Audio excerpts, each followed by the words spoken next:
कल प्रश्न हुआ, एक अधिकारी थे, वो कह रहे थे हम एक संत के पास गए, वो हमको कह रहे थे कि रोटी रोटी कहने से तुम्हारा पेट भर जाएगा, तो तुम राम राम कहोगे तुम्हारा कल्याण हो जाएगा। एक बार सामने बैठ करके बात करो, जो भगवान के नाम में डूबे हुए, तुम्हें पता चल जाएगा कि नाम में कितनी सामर्थ्य है। नाम सच्चिदानंद की होड़ रोटी से निकाल रहा है। मलमूत्र के भांड शरीर का पोषण करने वाली रोटी से उस सच्चिदानंद का नाम, जिसका नाम सुमिर पवन सुत पावन नामो, अपने बस कर राखे रामू, जिसके नाम के बल से तुम्हें हम क्या क्या बताएं।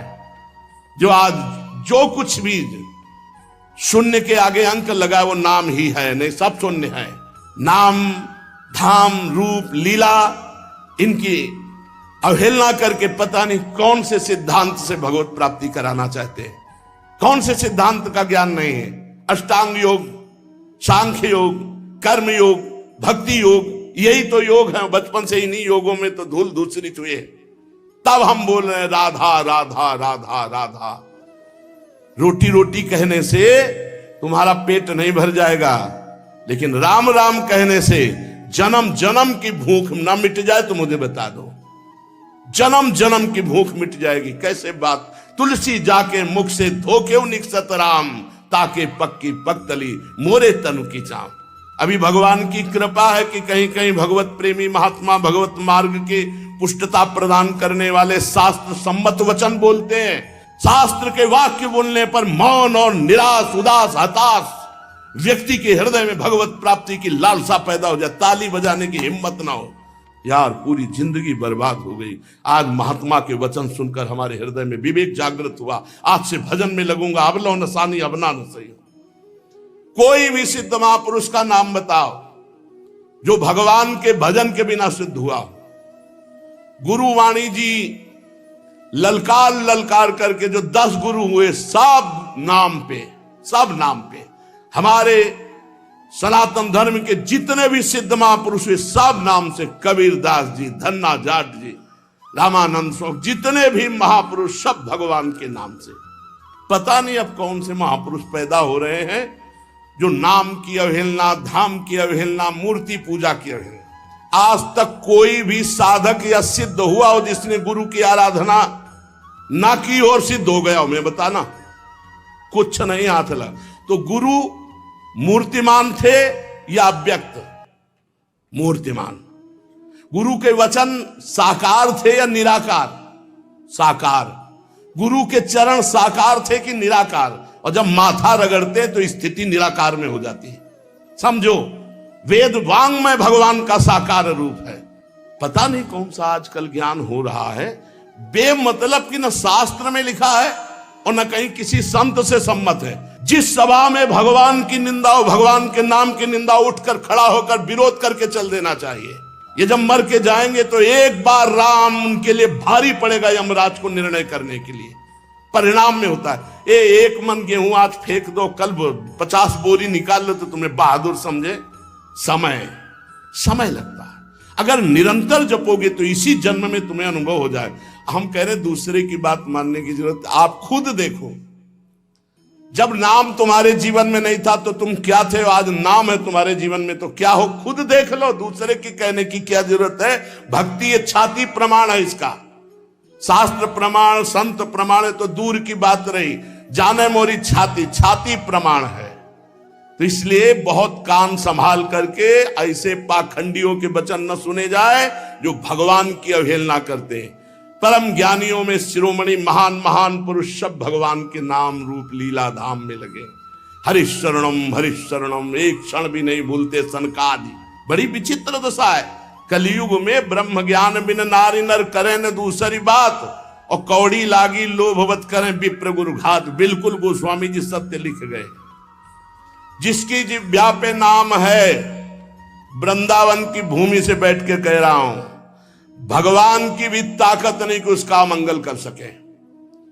जैसे सूर्य की ताकत नहीं कि अंधकार दिखा सके, क्योंकि जहां सूर्य वहां अंधकार नहीं।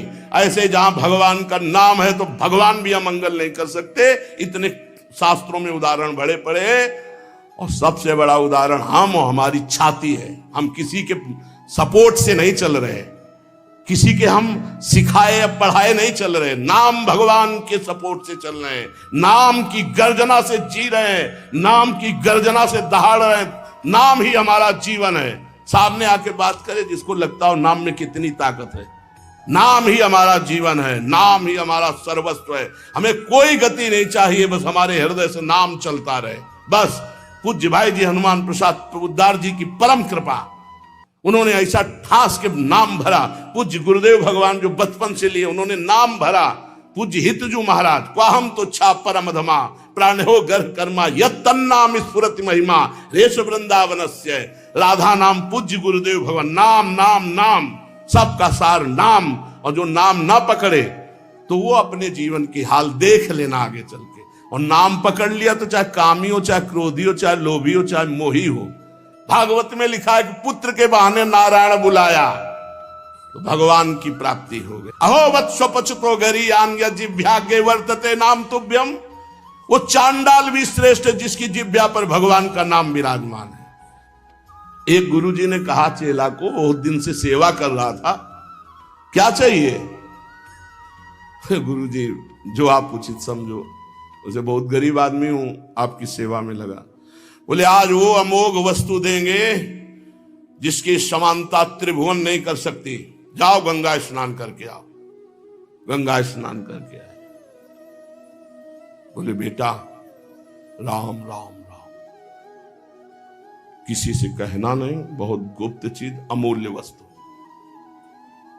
गुरुजी राम राम राम, किसी से कहना नहीं। क्या दिया? चुपचाप अंदर अंदर जपना जी। बाहर गए तो गाय चरा रहे थे लोग। बोले भगत जी राम राम। गुरुजी कह रहे थे बड़ी गुप्त वस्तु है, अमोघ वस्तु, फुसला दिया। ये तो एक चरवाहा बोल रहा है हमसे राम राम। वही गुरुजी ने बोला है राम राम। मतलब ऐसा तो नहीं करना चाहिए, इतने बड़े संत को और हम इतनी सेवा की, हमको फुसला दिया राम राम कह के।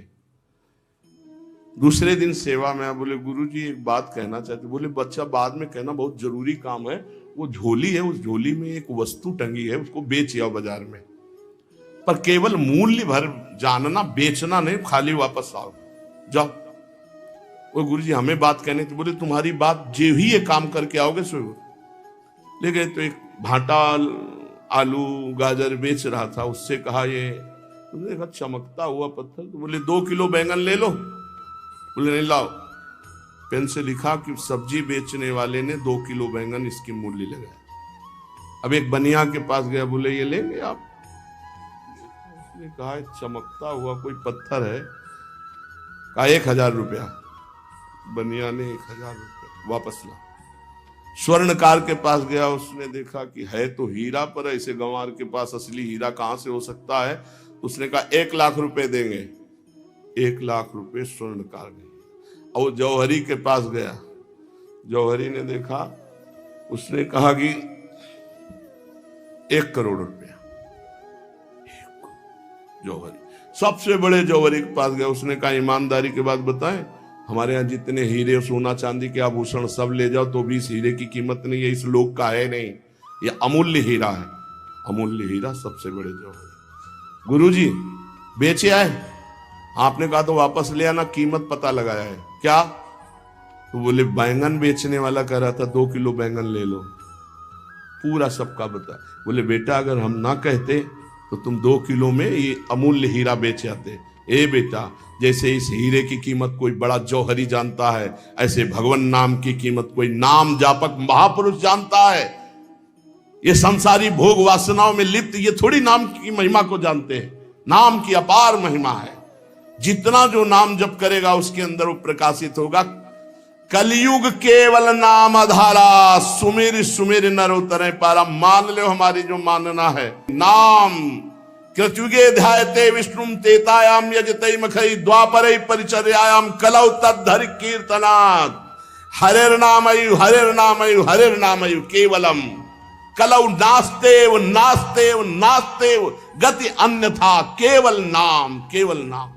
आज प्रवचन को, भगवत चर्चा को, भगवत धर्म के मार्ग को, सनातन धर्म के मार्ग को समझने के लिए पहले जितेंद्रियता, पवित्रता, स्वयं आचरण शास्त्र के अनुसार, तब हम उसके बोलने का अधिकार रखते हैं। आज बोलने का ही केवल अधिकार रखते हैं, आचरण का नहीं। इसीलिए कहते कुछ हैं, मन में कुछ चल रहा है, करते कुछ है, और जो कहा जाए उसी में चला जाए, वही चरित्र हो, आचरण हो, उसे कहते हैं सच्चा मार्ग का पथिक। बिन विवेक वैराग्य भक्ति बिन सत्य नए को मानो, भगवत विमुख कपट चतुराई सो पाखंडे जानो। भगवान के नाम की, अरे कैसे पूरे जीवन की बात कह रहा हूं, एक घंटा 2 घंटा पढ़ लिख करके नहीं बोल रहा हूं, पूरे जीवन की बात कह रहा हूं। आप विचार करके देखो, यदि कोई धर्मात्मा पुरुष धर्म का उपदेश धर्म विरुद्ध देता है तो धर्मात्मा है ही नहीं, शास्त्र विरुद्ध देता है तो है ही नहीं। अरे प्रणव से लेकर भगवान के अनंत नाम हैं, और आज तक कोई महात्मा बिना भगवान के नाम के, या कोई गृहस्थ बिना भगवान के नाम के कोई पदवी प्राप्त किया हो तो हमें बताओ। धर्म विरुद्धता हमारी बुद्धि में वैसे ही है, और धर्म विरुद्ध सपोर्ट मिल जाए तो फिर क्या कहना, मनमानी आचरण करो। इसलिए बहुत सावधान रहिए, अपने कान को संभालिए, जबान को संभालिए, नेत्रों को संभालिए। इन 3 से ही साधना बनती है और बिगड़ती। नेत्र गलत देखेंगे, जबान गलत बोलेगी, कान गलत सुनेंगे तो आपका गलत चिंतन होगा, गलत क्रियाएं होंगी, और आप सत्य सुनोगे तो सत्य भगवान की प्राप्ति कराता है।